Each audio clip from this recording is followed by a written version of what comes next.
first European win after 3 draws in their first 3 matches in this Europa League season. Paul, what did you make of the performance overall from United tonight? Yeah, I thought it was okay. I thought the second half was better than actually the first half, where they were leading the game. I thought Fenerbahçe were in control of most of that game. It wasn't until Fenerbahçe scored that they decided to sit back, and United then had most of the possession, had a couple of half chances. I suppose I think Garnacho had an half-decent chance from the edge of the box, but never really looked like winning the game. We felt right from the start when the team was picked, it took away the chance of winning the game, and like we said before, they're not really in a position to pick and choose games what they can win and can't win. He's got to go with his best team all the time. And sometimes his best team isn't even going to be good enough. But I think if he'd have played Højlund, if he'd played Casemiro tonight, I think there would have been a different result. Do you think that as well? If he'd played a different team tonight, he might have come away with a win?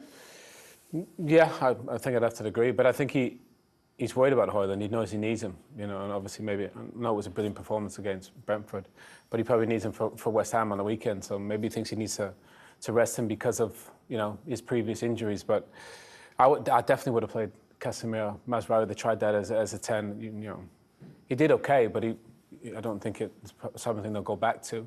I thought Ugarte played really well. I thought he looked really good. But offensively, they didn't create as much I think you would have expected. Marcus had a couple of bright moments. Garnacho, he always does. But I just think that was always going to be a draw, the way that game panned out. OK, let's take a look at the goals then, starting off with Eriksen, who scores the opener for Manchester United. It's a good team goal, isn't it, Paul? Yeah, it is really good. Ugarte, I thought, probably had his best game for United as well. He played the position really well, I thought. Some good tackles, lovely way to pass there into Eriksen. The 2 wide players are the most dangerous players, more so in the first half, I'd say. Mazraoui gets involved there with Eriksen. Lovely layoff to Eriksen. He's the perfect man on the edge of the box. You'd really fancy to come and score, and he struck it away lovely. That's a great goal. A really good goal, especially in Europe. On the counter-attack, Scholes, you mentioned, Fenerbahçe dominated most of the ball. That was their first really attack, I think, for United in the 15th minute. You know, really well done from Ugarte, but a great counter-attacking goal, which you need away from home in Europe. But then Fenerbahçe were piling on the pressure, weren't they? And we mentioned it at half-time that Manchester United have been throwing away leads in Europe after scoring first. And early in the second half, Fenerbahçe capitalise and get the equaliser. But you know what, Jules? You got to stop the cross. Sam Maximin puts in a brilliant ball. It's literally perfect, and a really good header. You know, can Onana maybe come out? I think the ball's almost too low. I think if he collects it, it's almost kind of knee-high. But we saw this against Porto, Jules. Stop the cross. Stop letting people cross the ball. Make him go down the line on his weaker left foot. It's too easy. You know, picks out a brilliant ball. To be fair, you have to say that goal was coming. The Ugarte block and the 2 Onana saves. But just stop the cross. That's too easy. And to be fair, it was a really good goal from Fenerbahçe. I agree. I think Darlow's guilty of that quite a bit, Owen. And it's, you know where Sam Maximin going. He's not going to cross it with his left foot. He's always going to cut inside and hit his right foot. He's got to be more. He's got more urgency about it. Get to him, stop the ball, because you know they've got a dangerous centre forward in the box. And if he hit a good ball like he did, could Onana come for? It's difficult to say. I'd probably say not. I'm not a goalkeeper expert, but I'd probably say no. I thought the ball was too good. I think the keeper probably expects Lindelof, or I think it was Martinez at the back post to deal with it. But really good ball, I think, and he's not going to miss from there. Could the defenders have done more as well? Well, you'd think so. One of them needs to attack it, but sometimes the ball is just so good. I think the ball from Saint Maximin is low enough that the goalkeeper won't come and claim it, and the defenders, I just think they couldn't really get there. It was behind them. If you can't get there, you maybe got to find a way to bump him at Nesri. But it was a good attacking move. United should have dealt with it better, but I think it was a good attacking move. And we talked about Nesri before the match, didn't we? Because, of course, he scored 2 goals against Manchester United when he played for Sevilla, when they were last in the Europa League a couple of seasons ago.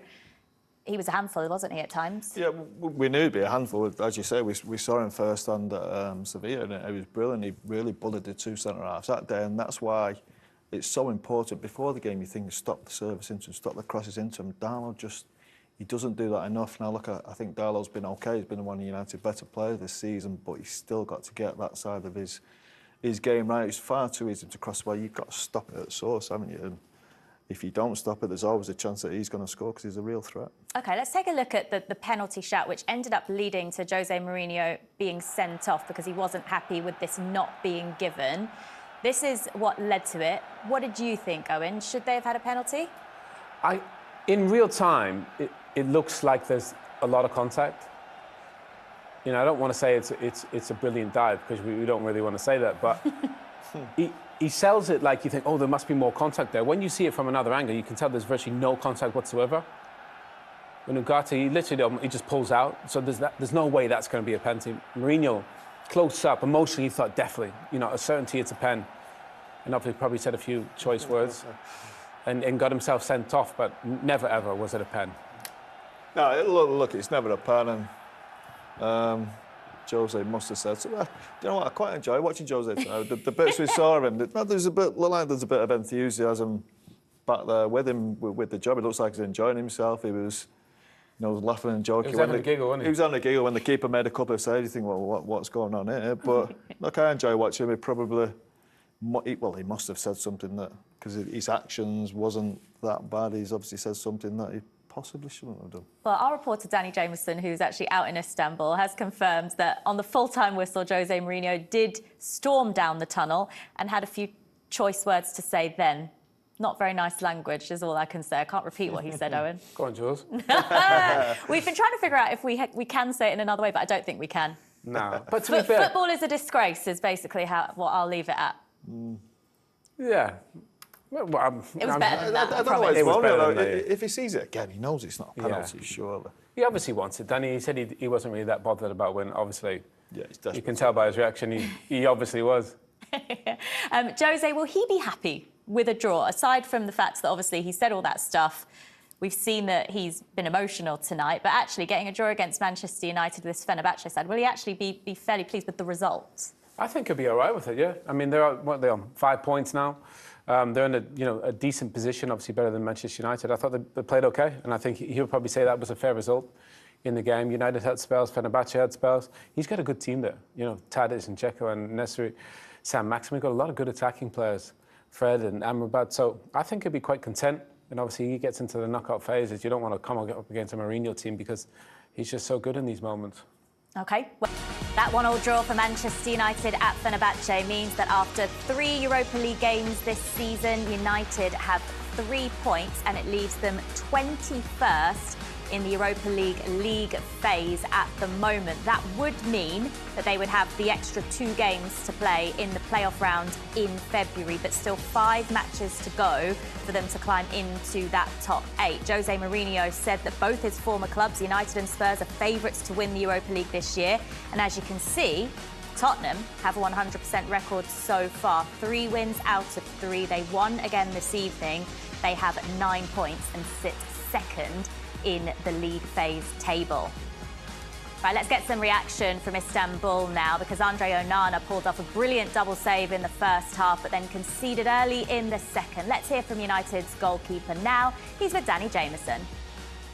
Andre, 3rd successive draw in the Europa League. What's your initial thoughts after the 1-1 draw here tonight?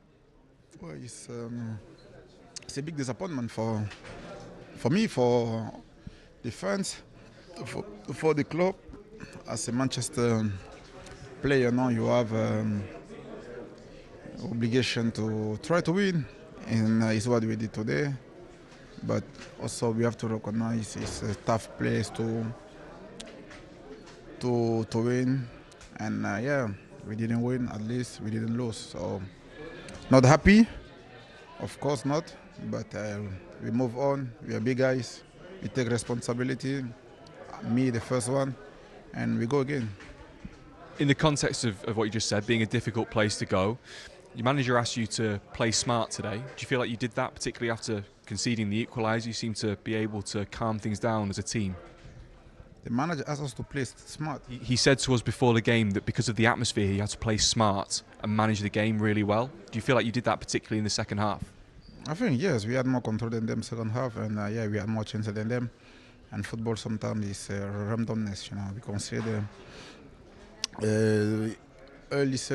early goal in the second half, and we had to show character, and it's what we did. And yeah, unfortunately we didn't win, but I think we were better than them. There was a big moment just before half-time, the 2 saves from Yusuf and Nasiri. Can you talk me through those saves from your perspective, how you managed to get to both of them? We were amazed. Well, for me, those saves are not important. You know, the most important thing is the victory of the team, no? And it's always nice to make this kind of saves. and the team win. So today we are all going back angry because we came here to win, even if we play against a very tough opponent. But we are Manchester United, so it's a big disappointment. When the team was announced, we were a little bit surprised to see José Mazraoui playing in midfield. How often have you practiced that this week, and how did you feel it worked tonight? I think every player who are wearing this shirt are able to play any position, and Mazraoui is one of them. He did a good job for us, and yeah, we're happy. We're happy with him. We're happy with his performance, and he used to play there when he was younger. So I think sometimes we have to be pragmatic, no, with the red cards, with injuries. So player need some time to step up, and it's what Mazraoui did, and it was brilliant for the team because the team need him there. So yeah, I'm happy with him. Appreciate your time. Thank you. So happy with the team, disappointed with the overall result, Andre Onana's saying. But really, if you look at particularly the first half with that double save, Paul, he kept his team in it, didn't he, at that point? He did, yeah. He was a real positive tonight, I think. And he's been okay right through the season. Other a couple of goals that he probably could have saved. He's done well, and they are two brilliant saves. Not just the first one, but then to get up and react to the second one, and brilliant. But you did feel a goal was coming at some point, especially the first half. Fenerbahçe, I think they were a much better team. They were in control of the game, and I think he's right in his interview what he said as well. Once they did score, they did get the goal, then United were pretty comfortable. You expected a bit more of an attacking play for Fenerbahçe to really threaten Manchester United. They never really got near it after that, and United were probably the more likely team to go on and win the game. OK, well, despite José Mourinho's red card, he has spoken to Danny Jameson. Let's listen in. Penalty incident that saw you red carded. What are your thoughts on the incident? I don't want to speak about it. You've just been in, I think, to see the referees. What did they say? He told me something incredible. He told that at the same time he could see the action in the box and my behavior on the touchline. I congratulate him because he's absolutely incredible. His peripheral vision during the game, 100 miles per hour, he had one eye on the penalty situation and he had one eye on the bench and on my behavior. So that's the explanation he gave me. That's why he's one of the best referees in the world. Have you had the chance to watch the incident back? Do you still think it was a penalty? I watched the incident. I don't speak about the incident. The game as a whole. The game as a whole got a point against Manchester United. No, they got a point against us. They got a point against us, not us against them. We played amazing. I was telling the players, if we play like this in the Turkish league, we destroy everything. Because of course we played against a team that is a superior level than us. Of course the Premier League has more quality, more intensity, more pace, more everything. I think my boys did an amazing match. Probably in England people will speak about 2 or 3 players of Man United that didn't play. You don't know how many of us didn't play. Because as a start, we have 4 players out of the Europa League list, and then we also had injuries, and then we had to finish the game with a centre-back playing right back, a right back playing left back. We had to do a crazy puzzle, but our performance was extraordinary. I couldn't ask anything more from the players. Onana made 2 incredible saves in our fantastic initial period because we started the game so well. They scored in a situation where we knew that they could because the pace of the wingers and the arrival of the midfield players was something that we knew that they could hurt us. But I think we had a phenomenal performance. To say it all, we saw you talk to Andre Onana just a moment ago and called him man of the match. Come on, he saved the result. My goalkeeper didn't make a save. He made 2 impossible saves in 10 seconds. I think he's the most decisive player in the result. Of course, he didn't make 20 saves, but he made 2 saves that incredible. Onana can do it. I do want to ask you about the way Manchester United set up. Were you as surprised as we were to see José Mazraoui playing as a number 10 in midfield? he can, and the coach knows him well. The coach coached him in Ajax. In Ajax, he played in that position. I think I understood what he was trying. Zirkzee is a striker that I know very well from my Italian time. He's a striker that drops back all the time, attracting defenders or no. Then the wingers to attack the space, and Mazraoui is also a runner. He's also a guy that can attack spaces. So I know also the English media. I know that you are going to say Man United didn't play well, but I think it would be fair to say that we did an extraordinary match and we were better than them. So good result for Man United. So overall, pleased with your evening's work? Yeah. Appreciate your time. Thank you, José. Good to see you. Thank you very much. He's just brilliant, isn't he? Particularly that explanation of speaking to the referee and that red card, Paul. That was better than the game, that 5 minutes, wasn't it? We'll have another 10 minutes of that, please. No, as I said before, it looks like he's got his bit of mischievous back about him, doesn't he? And it was good to see that version of José, the one we seen at Man United a few years ago, which wasn't that great. But yeah, as he said, he didn't go on to speak about the incident. He knows after watching it, it's not a penalty, but his explanation of the referee was brilliant. Are you surprised at how complimentary he's been about Erik ten Hag's Man United tonight? I don't think he was he? Well, no, he was actually in the pre-match as well. You know, in terms of he sees what they're doing, they got it clear. The game, sorry, you said we dominated the game. We should have won the game. No, but he was saying how he could see what with the plan with Mazraoui and stuff. I'm glad he could. But I think often before sometimes you'd proper give a jab, wouldn't he, here and there? I think, yeah. He was being very But nice, maybe that's because he? he's happier. You know, he looked like he looked happy, yeah. That interview was amazing. The way he just put the referee away there, that's why he's one of the best referees, because he's got two eyes looking in two different directions. I mean, that's only he could... We'll probably get fined for it, but he doesn't mind now. No. But it's nice to see him be so complimentary about his team as well, you know, because obviously they've had some issues in the league. I think they're fourth in the league. But... they played well today, and I think he realised, you know, they could have won the game if it wasn't for Onana. But I still think a draw was a fair result in the game. And his take on it is that United actually got a point against them. It was interesting to hear his take on that as well. Yeah, well, I think he's right. Look, the stats at the end of it looked like the game was pretty even, and it was. And he also said in his interview that their keeper didn't make a save, and that was true as well. United did look dangerous at times. Scored with that first chance, didn't they? To score with the first chance, yeah. And that was the first probably kick of the game they had after, 14, 15 minutes? I don't know. And look, Fenerbahçe were really good, and they're a good team. I think what's the word?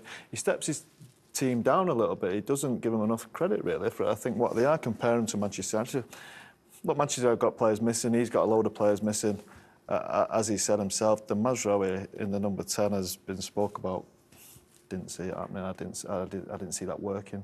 I didn't see it working before the game. I didn't see it working during the game. I don't see it working after the game. It was a strange thing to do when he needs to win the game as well. Man United are not cruising in this group. They're in a really tough position and they need to go and win the game. Play Casemiro, play Eriksen further forward, play Højlund. He's not in a position, he needs to win games. He's in a period of pressure where people are having a go. He needs to win games, so play your best players. Have you seen any improvement this season in style or performance under Erik ten Hag, Paul? No, not yet.